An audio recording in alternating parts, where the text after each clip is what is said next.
pergi ke tahu bakar. Mak aku suruh kau jagalah tahu bakar. So aku pun bermulalah menjaga tahu bakar. Alright. So daripada kafe dan lompat ke? Dan daripada kafe, kebetulan aku ada member. Dia bekerja di satu syarikat persiaran. Boleh sebut ke? Boleh.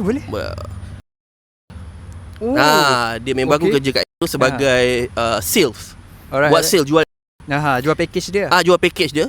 So member aku dah kerja situ. So dia orang ajak budak ni hari tu datang ramai-ramai kat kafe aku lah. Okay. So aku pun berkenalan dengan bos. Bos dia orang semua. Big connection lah. Lepas tu aku so dulu aku ni macam memang introvert tu memang teruk sangat lah. Faham. Tak bercakap dengan orang sangat, apa buat hal sendiri. So bila jumpa orang tu macam okey lah. Awkward lah. Awkward. Memang awkward banyak. Faham. So bila dah macam tu, member aku kebetulan dia cakap bos dia nak cari staff. Untuk jual package lah. Untuk jual package lah. Memerlukan. So aku cakap, kalau kau nak, aku cakap bos aku sekarang. So aku pun berkenalan dengan bos terus masa tu. Okay.